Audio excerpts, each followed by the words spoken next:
आप पश्चिम में आइए, जो तक्षशिला है, ये भरत के पुत्र तक्ष के नाम पर तक्षशिला उसका नाम पड़ा। हमने उसको विस्मृत कर दिया, हमने स्वयं भुला दिया। आज पाकिस्तान एक अलग राजनीतिक इकाई के रूप में भारत को ही चुनौती दे रहा है। लेकिन सच्चाई क्या है?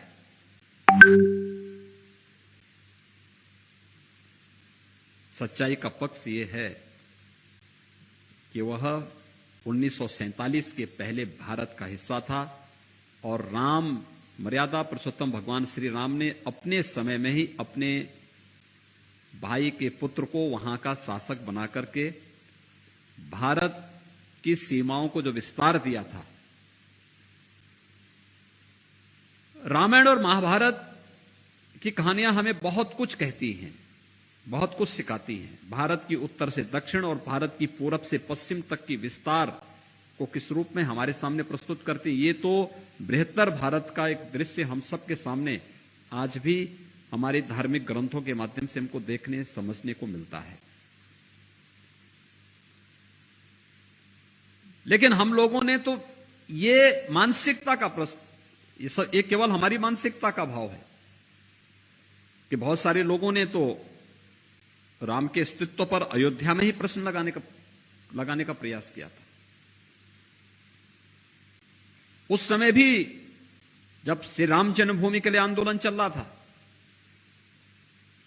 भारत के बहुत सारे ऐसे इतिहासकार थे जो लोग उस समय प्रश्न खड़ा करने का प्रयास कर रहे थे। और बहुत सारे लोगों ने तो यह तक कह दिया कि अयोध्या वो नहीं जिसमें अयोध्या में जहां राम पैदा हुए थे। अयोध्या में भी उन्होंने संदेह व्यक्त करने का प्रयास किया था। ये जो मानसिकता है, यही विकृत मानसिकता भारत को अपने गौरव से सदैव वंचित करती रही है। एक नया प्रयास प्रारंभ हुआ है और मैं धन्यवाद दूंगा अयोध्या शोध संस्थान को, जब इन्होंने 2 वर्ष पूर्व मेरे सामने प्रस्ताव रखा और उन्होंने इस बारे में कहा कि भारत सरकार के अपर सचिव अखिलेश मिश्र जी इस पर रुचि ले रहे हैं। मैंने कहा तो और भी अच्छी बात है। उत्तर प्रदेश के लिए तो गौरव की बात है। भारत की सनातन हिंदू धर्म की परंपरा में जिन 7 पवित्र नगरियों को हम 7 पुरियों के रूप में मानते हैं, उनमें से 3 तो उत्तर प्रदेश के अंदर ही हैं। अयोध्या है, मथुरा है, काशी। ये तीनों उत्तर प्रदेश से जुड़ी हुई हैं। उत्तर प्रदेश सनातन हिंदू धर्म की आत्मा यहां निवास करती है और उसके नाते ये हमारे लिए गौरव का विषय है कि राम, मर्यादा पुरुषोत्तम भगवान श्री राम से जुड़े हुए किसी ऐसे विश्व कोश के कार्यक्रम को बढ़ाने के लिए किसी कार्यशाला का आयोजन हो और उस कार्यशाला के माध्यम से हम उसकी एक रूपरेखा तैयार करके फिर इस कार्यक्रम को आगे बढ़ा लें। आज के दिन पर ये बहुत आसान है, बहुत सहज भी है, सरल भी है। टेक्नोलॉजी इतनी इंप्रूव कर चुकी है कि हम एक जगह बैठ करके इस कार्यक्रम को बहुत अच्छे ढंग से आगे बढ़ा सकते हैं। लेकिन उस प्रकार के लोगों को चिन्हित करना, उस प्रकार के लोगों के साथ फिर कार्यक्रम को आगे बढ़ा देना, यह एक महती कार्य उनके सामने होगा और एक बहुत बड़ा अभियान है। यह अभियान न केवल मर्यादा पुरुषोत्तम भगवान श्री राम के बारे में बहुत सारी जानकारियों को देगा। हम लोगों ने तो, जब मैंने अयोध्या शोध संस्थान को इस बात की जिम्मेदारी दी थी, दीपोत्सव के बाद कि प्रयास होना चाहिए कि किसी न किसी देश की रामलीला बाहर के, यानी भारत की तो रामलीलाएं आएंगी ही आएंगी, लेकिन दुनिया में भी रामलीला कहां कहां पर है और किस रूप में वे रामलीलाओं का आयोजन करते हैं। तो रामलीलाओं के उन कार्यक्रमों का मंचन अयोध्या में हो। और मुझे प्रसन्नता इस बात की है कि विगत 4 वर्ष के दौरान तमाम देशों की रामलीलाएं अयोध्या आई और अयोध्या में उन्होंने अपना मंचन दिया। उनमें से बहुत सारे लोगों को मैं, जब भी अयोध्या का कार्यक्रम होता था, या तो अयोध्या में रहता था, अयोध्या नहीं जा पाता था, तो मैं उनको मुख्यमंत्री कार्यालय में, मुख्यमंत्री आवास में बुलाता था, उनका सम्मान भी करवाता था कि उन्होंने भारत के बारे में बहुत जानकारी हो या ना हो, लेकिन राम की संस्कृति के साथ जुड़ करके भारत की सनातन धर्म की परंपरा के साथ उनका श्रद्धा भाव आज भी उसी विश्वास के साथ जुड़ा हुआ है। मुझे याद है मैं एक बार कंबोडिया गया था। कंबोडिया में अंकोर वाट का मंदिर है। अंकोर वाट का जो मंदिर है ये कहते हैं कसौटी के पत्थरों से बना हुआ मंदिर है और दुनिया का सबसे बड़ा मंदिर है। कॉम्प्लेक्स ही अंकोर कॉम्प्लेक्स कहलाता है। केवल मंदिर मंदिर हैं सैकड़ों की संख्या में। तो जो मुख्य मंदिर है वो अंकोर वाट का, वह भगवान विष्णु का मंदिर है। अंकोर विष्णु को कहते हैं, वाट मंदिर को।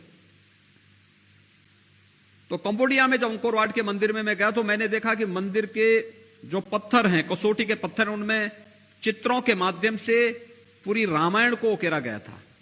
रामायण के चित्रों को, महाभारत के चित्रों को उकारा गया था। पूरे मंदिर के क्षतिग्रस्त हुआ है मंदिर, लेकिन भगवान विष्णु की लगभग 12-15 फुट ऊंची प्रतिमा वहां अभी भी है। बहुत सारी चीजें वहां आती हैं। वहां के पर्यटन का मुख्य, वहां की आय का मुख्य जरिया तो पर्यटन है, और अंकोर वाट मंदिर और अंकोर कॉम्प्लेक्स वहां की आय का मुख्य जरिया बनता है। तो मैं एक जगह खड़े होकर के वह देखने लग गया। वह दृश्य था जब हनुमान जी लंका दहन करके अपनी पूंछ की आग बुझाने के लिए समुद्र की तरफ छलांग लगाते हैं। मैं वो दृश्य देख रहा था, तब तक मेरे सामने एक गाइड आया, वहीं का था। आप जानते होंगे गाइड बहुत पढ़े लिखे नहीं हो पाते हैं, लेकिन जो भी सामान्य जानकारी उनको होती है, तो वो मेरे सामने आया। तो उसने मुझसे कुछ जिज्ञासा की कि क्या मैं आपको कुछ बताऊं इसके बारे में। तो मुझे अच्छा लगा, तो मैंने उससे पूछा, मैंने कहा ये क्या है? उसने कहा एक गॉड मंकी है। तो मैंने कहा गॉड मंकी कौन है, कहां से हैं, क्या हैं? तो उन्होंने कहा ये वही लंका को जलाने के दृश्य को बताने लग गया मुझे। फिर तो मैंने कहा ये क्या कर रहे हैं अब? भाई आग तो लगा दी उन्होंने, अब क्या है? उन्होंने कहा नहीं, अब अपनी पूंछ को बुझाने के लिए समुद्र में कूद रहे हैं। तो मैंने उससे पूछा, मैंने कहा क्या आप हिंदू हैं? तो मैंने कहा ये हिंदू ही तो हनुमान जी के बारे में जानेगा। मैंने उसको कहा, मैंने कहा गॉड मंकी का नाम हमारे यहां हनुमान कहते हैं। उसने कहा हाँ हनुमान। तो मैंने कहा आप इनको जानते हैं, क्या आप हिंदू हैं क्या?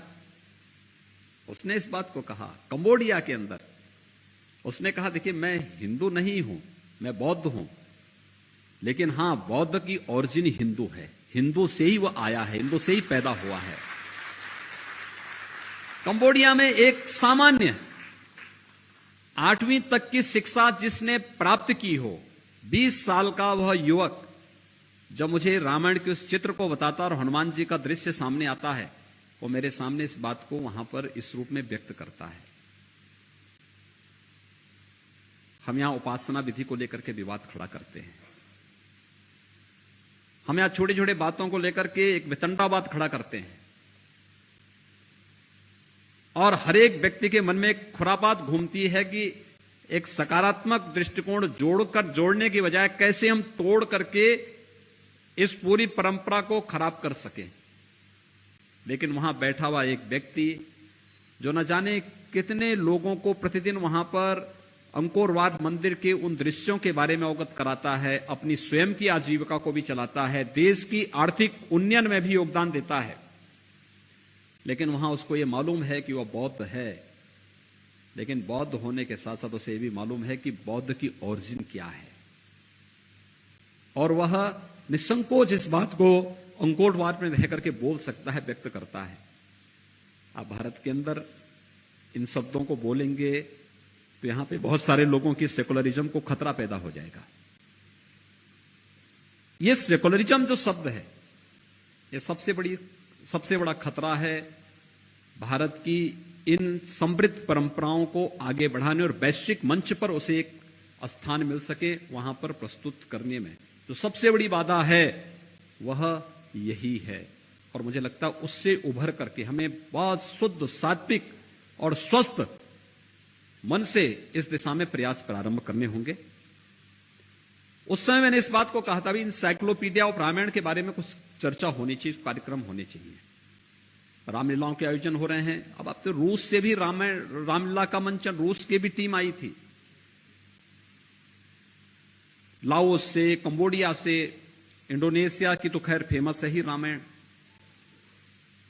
रामलीला उनकी अपनी बहुत विश्वविख्यात रामलीला इंडोनेशिया के अंदर है, थाईलैंड के अंदर भी है, श्रीलंका के अंदर भी है। तो दुनिया के इन सभी देशों को जोड़ करके कैसे हम इस कार्यक्रम को आगे बढ़ा सकते हैं? क्या ये कपोल कल्पना है या वास्तविकता है कि एक समय अहि रावण भगवान राम और लक्ष्मण का अपहरण करके लेके चला जाता है? क्या वो दृश्य है कि नहीं है? लेकिन आज वे सभी स्थल लगभग खोजे जा चुके हैं कि नहीं, वो कपोल कल्पना नहीं थी, उसमें कुछ सच्चाई भी है। वे देश, वे स्थल मौजूद हैं। अब उनको अपने साथ जोड़ करके, क्या वहां की परंपरा रही है, कौन सी ऐसी राक्षसी वृत्ति थी, कौन सी ऐसी ताकत थी कि वह किस वेग से वहां जाते थे? था तो कुछ जरूर। आखिर भगवान राम भी लंका से पुष्पक विमान से अयोध्या आए थे। अगर वे पैदल चलते तो उनको कई महीने लगते। पुष्पक विमान उस कालखंड में था। विज्ञान में भी हमने कितनी प्रगति की थी और विज्ञान और अध्यात्म का मिलन किस रूप में था, यह भी हमें बहुत सारी चीजों को जानने सीखने के लिए एक अवसर देता है। लेकिन साथ साथ प्रकृति और परमात्मा का समन्वय किस रूप में था? मर्यादा पुरुषोत्तम भगवान श्री राम भगवान विष्णु के साक्षात अवतार होने के बावजूद उन्होंने कभी भी एक सामान्य मानव के इतर अपने को कभी भी प्रकट करने का प्रयास नहीं किया, कभी नहीं किया। उन मानवीय मर्यादाओं के अंदर ही अपनी पूरी लीला को रचा। उन मर्यादाओं का पालन पग पग पर करते रहे और यही तो राम की महानता रही। इन सब के साथ अपने आप को जोड़ते हुए वे निरंतर, जो एक कष्ट एक सामान्य मनुष्य को होते हैं, उन सभी कष्टों को सहन करते हुए आगे बढ़े। आज के दिन पर हमें कोई एक ब्रिज बनाना होता है तो उसकी न जाने कितनी बार हम अध्ययन करवाते हैं, कई वर्ष लग जाते हैं अध्ययन कराने में। हमें सरयू जी में एक ब्रिज बनाना था, उसमें अलग अलग प्रकार से उसके नए नए तरीके अपनाने पड़े उसमें। लेकिन भगवान राम ने बंदर और भालुओं की मदद से समुद्र में ही सेतु का निर्माण कर दिया, और वह भी एक छोटे से कालखंड के दौरान। आगे कुछ तो थी तकनीक।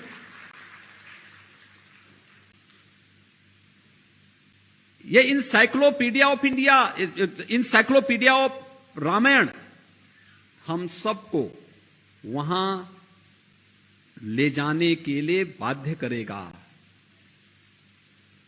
विज्ञान की और अध्यात्म की उन अनछुई पहलुओं को जानने का एक अवसर भी देगा। संजीवनी बूटी क्या थी?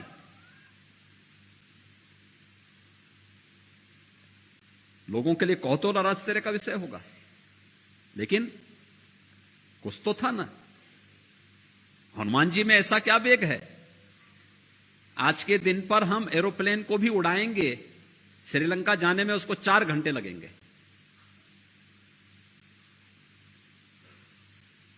यहां से अगर 2 घंटे तो चेन्नई जाने में लगेंगे, 2 घंटे चेन्नई से कोलंबो जाने में लगेंगे। बीच में 2000 किलोमीटर का समुद्र पड़ जाता है। कम से कम 4 घंटे तो वहां जाने में लगेंगे। ऐसा क्या वेग था कि हम जब अब विज्ञान पर इतने गौरव की अनुभूति करते हैं, हमारा एरोप्लेन इतना समय वहां ले रहा है, लेकिन हनुमान जी किस वेग से जाते हैं। उत्तराखंड के सुदूर द्रोणागिरी पर्वत से संजीवनी बूटी को, उस पूरे पहाड़ को लेकर के फिर अयोध्या होते हुए उधर निकलते हैं। यहां पर जब भरत को लगता है कि नहीं, ये तो कोई लगता है दुश्मन है, वो अपने तीर से उनको नीचे गिराते हैं। एहसास होता है कि नहीं, ये तो कुछ गलत हो गया है। और फिर हनुमान जी उनसे कहते हैं कि सूर्योदय के पहले मेरा लंका पहुंचना बहुत आवश्यक है, और फिर कुछ ही क्षणों में वह लंका में होते हैं। कुछ तो था ना। अलग अलग क्षेत्रों में, अलग अलग भाषा में, अलग अलग लोक कथाओं में, लोक परंपराओं में, लोक साहित्य में ये सब कुछ आज भी मौजूद है। इनसाइक्लोपीडिया ऑफ द रामायण, यह रामायण का जो विश्वकोश है, यह विश्वकोश अपने आप में रामायण के विश्वव्यापी स्वरूप को प्रस्तुत करने का एक माध्यम बनेगा। और मैं चाहूंगा कि हमारी हार्दिक इच्छा है कि अयोध्या शोध संस्थान इस दिशा में कार्य करे। भारत सरकार का विदेश मंत्रालय इस दिशा में रुचि ले रहा है। रामायण के प्रति, राम के प्रति, भारत के प्रति जिसके मन में श्रद्धा और सम्मान का भाव है, वह इस दिशा में अपना सहयोग करें। बहुत सारे घरों में पांडुलिपियां होंगी पुरानी। मैं अभी वाराणसी में गया था, मुझे एक लाइब्रेरी में जाने का अवसर प्राप्त हुआ था। मैं देख रहा था वहां बहुत पुरानी पुरानी पांडुलिपियां पड़ी हुई हैं। हमारा प्रयास होना चाहिए कि इन पांडुलिपियों को संरक्षित करने के साथ साथ इसको डिजिटल फॉर्म में लेके आ जाएं, जिससे आने वाली पीढ़ी के लिए, क्योंकि हर एक भौतिक वस्तु की अपनी एक सीमा होती है, अपनी एक आयु होती है। उसमें जब भी कोई रासायनिक परिवर्तन होगा तो उसको नष्ट होना है। हम उसको बहुत लंबे कालखंड तक संरक्षित नहीं रख सकते। उसके लिए उस प्रकार के हमें तरीके अपनाने पड़ेंगे। उसको डिजिटल फॉर्म में लाने का हमें प्रयास करना चाहिए। हर एक स्तर पर ऐसा प्रयास होना चाहिए और ये संग्रहित करने पड़ेंगे हर एक स्तर पर, राज्यों के स्तर पर, स्थानीय स्तर पर और विश्वव्यापी स्तर पर, वैश्विक मंच पर भी हमें इस बात को देखना होगा। अलग अलग देशों में, अलग अलग जगहों पर यह मान्यता है, भारत के अंदर भी सबसे ज्यादा नाम आपको राम या तो आगे या पीछे या मध्य में जरूर होगा। हर व्यक्ति के किसी न किसी रूप में राम के साथ तो उसका जो संबंध है। और दुनिया के अंदर भी अगर शहरों के नाम आप देखेंगे, किसी प्लेस का नाम आप देखेंगे, तो वह राम के साथ ज्यादा जुड़ते हैं। समय, हमने उसको समय के अनुरूप आगे बढ़ाने का प्रयास नहीं किया। हम यहां जैसे आज भी है वही मानसिकता, छोटे छोटे मुद्दों को लेकर जातीय स्वरूप के साथ जोड़ने का प्रयास करते हैं, उसको स्थानीय स्तर पर फिर अपने तरीके से उसको राजनीतिक हवा देते हैं। यह आज की समस्या नहीं है। पिछले 2-2.5 हजार वर्षों से इसी पचड़े में पड़ करके देश गुलाम हो गया था। हमने अपनी सभ्यता और संस्कृति को खो दिया, अपना वैभव नष्ट कर दिया, विदेशी ताकतें आकर के हमें गुलाम बना गई, लेकिन हमारे जातीय झगड़े आज तक समाप्त नहीं हो पाए। आज भी हम उससे उभर नहीं पाए और छोटे छोटे मुद्दों को लेकर के हम उसको इश्यू बनाते हैं। हम लोग, आज अवसर है हमारे पास, ये उन छोटे छोटे मुद्दों को अवसर बनाने की बजाय हम उस विराटता में अपने आप को शामिल करें जो हमें एक नई पहचान दे सकें। वैश्विक मंच पर भारत के लिए सबसे अनुकूल अवसर वर्तमान में है। प्रधानमंत्री मोदी जी के कारण आज वैश्विक मंच पर भारत की प्रतिष्ठा बढ़ी है। हजारों वर्षों से कुंभ के आयोजन हो रहे हैं। कुंभ के आयोजन को कैसे प्रस्तुत किया गया था? कुंभ का मतलब यह माना गया जहां गंदगी होगी, भगदड़ होगी, साधु संत आपस में लड़ेंगे, भिड़ेंगे, भगदड़, गंदगी, अव्यवस्था, अराजकता, और फिर भारत की पूज्य संतों की परंपरा को एक विकृत रूप में प्रस्तुत करने का एक माध्यम कुंभ बन गया था। कुंभ 2019 में भी उत्तर प्रदेश में हुआ था और प्रधानमंत्री जी ने मुझे एक ही बात कहा, उन्होंने कहा योगी जी जैसे भी हो, भारत के संतों की परंपरा भारत की संस्कृति का प्रतीक है, उसका प्रतिनिधित्व करती है। अगर उनका कोई गलत चित्रण होता है, गलत तरीके से उसे प्रस्तुत किया जाता है, तो ये भारत के बारे में दुनिया की धारणा को नकारात्मकता की ओर ले जाती है। हमारे किसी आयोजन को गंदगी के रूप में, अव्यवस्था के रूप में, अराजकता के रूप में प्रस्तुत किया जाता है तो ये भारत की छवि को वैश्विक मंच पर खराब करने की एक साजिश होती है। क्या हम कोई ऐसा प्रयास कर सकते हैं कि कुंभ को दुनिया की एक ऐसी यूनिक इवेंट के रूप में हम प्रस्तुत कर सकते हैं? इसके लिए आप बैठिए और आप आश्चर्य करेंगे, मैं सबके साथ बैठा था, प्रदेश में भी, अलग अलग संगठनों के साथ भी, भारत सरकार के विदेश मंत्रालय के साथ भी, भारत सरकार के अलग अलग मंत्रालयों के साथ भी मैंने बैठक की थी। और फिर प्रचार के लिए हम लोगों ने होर्डिंग, पोस्टर, बैनर की बजाय वैचारिक कुंभ के आयोजन किए थे। वैचारिक कुंभ, सात्विक भाव से, जहां पर एकजुट होकर के हम मंथन कर रहे हैं, वही अपने आप में कुंभ हो गया। और इस प्रकार के हमने 6 वैचारिक कुंभ किए थे प्रदेश और देश के अंदर। और उसके बाद कुंभ, प्रयागराज कुंभ के बारे में, 2019 के प्रयागराज कुंभ के बारे में हमारा विरोधी भी नकारात्मक स्वर से नहीं बोल सकता, क्योंकि कुंभ पूज्य संतों के बारे में भी एक सकारात्मक संदेश लेकर के गया और बाकी व्यवस्था के बारे में, स्वच्छता का, सुरक्षा का, सुव्यवस्था का एक नया मानक प्रस्तुत किया। और उसने दुनिया के सामने कहा कि हम एक साथ इतने बड़े श्रद्धालुओं के समूह को कैसे सम्मान दे सकते हैं, कैसे सुरक्षित रूप में आगे माहौल दे सकते हैं। वह एक उदाहरण प्रस्तुत हुआ और यूनेस्को को भी कहना पड़ा कि ये दुनिया की मानवता की अमूर्त सांस्कृतिक धरोहर है कुंभ, ये भारत की एक पहचान बनी। योग की परंपरा, ये भारत का विश्व को देन है, ये भारत के आध्यात्मिक उन्नयन का आधारशिला है। योग हम करते थे, योग की परंपरा यहां पे रसी बसी थी। हमारे यहां कोई सामान्य पूजा भी होती है तो संकल्प के साथ प्राणायाम भी जोड़ा जाता है। ये तो योग का तो पार्ट है, उसी का तो एक हिस्सा है, उसी का तो एक अंग है। लेकिन हमने उसको धीरे धीरे करके विस्मृत करना शुरू किया और उसके नाम पर पेटेंट बाहर के लोग करने लग गए। प्रधानमंत्री मोदी जी के कारण वैश्विक मंच पर योग 21 जून की तिथि ही विश्व योग दिवस के रूप में बनी और भारत के साथ जुड़ गई।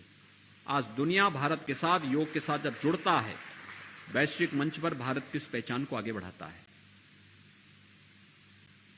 अपनी बातों को किस मजबूती के साथ और किस रूप में हम प्रस्तुत कर रहे हैं, यह निर्भर होना चाहिए हम सब पर। अगर हमें अपनी परंपरा और अपनी संस्कृति पर गौरव की अनुभूति होती है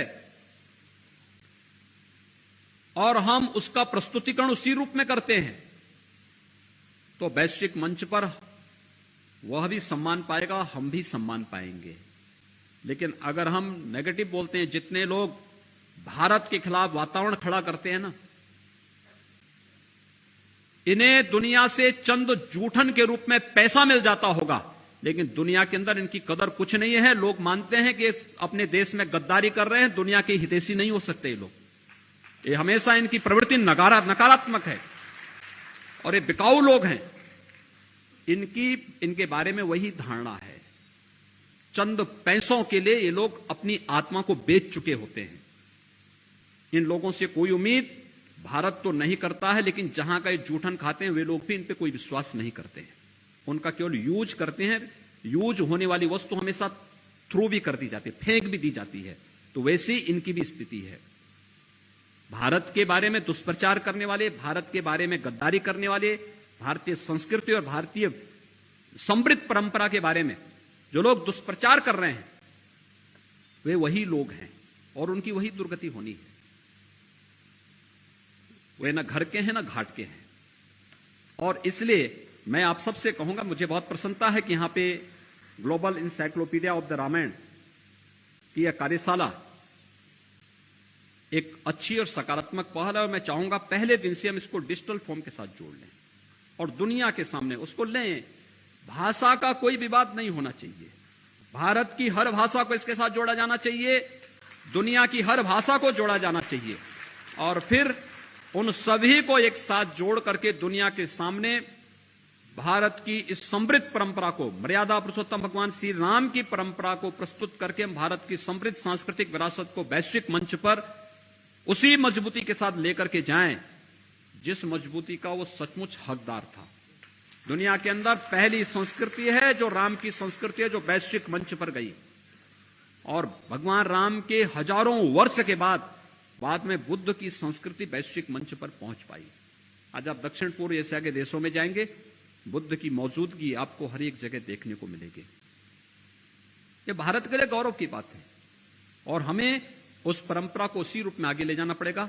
मैं इस पूरे अभियान के प्रति हृदय से बधाई देता हूं, अपनी शुभकामनाएं देता हूं और विश्वास व्यक्त करता हूं कि हम सब अपने लक्ष्यों को प्राप्त करेंगे। और यह कार्यक्रम ऐसे अवसर पर और भी महत्वपूर्ण हो जाता है जब अयोध्या में भगवान श्री राम के भव्य मंदिर के निर्माण कार्य को प्रधानमंत्री जी के कर कमलों से पूज्य संतों की उपस्थिति में आगे बढ़ाया जा चुका है। उन स्थितियों में इनसाइक्लोपीडिया ऑफ द रामायण एक भारत की परंपरा, भारत की संस्कृति और मर्यादा पुरुषोत्तम भगवान श्री राम की मर्यादा को वैश्विक मंच पर स्थापित करने के लिए मील का पत्थर साबित होगा। आप सबके प्रति मेरी शुभकामनाएं। धन्यवाद। जय हिंद।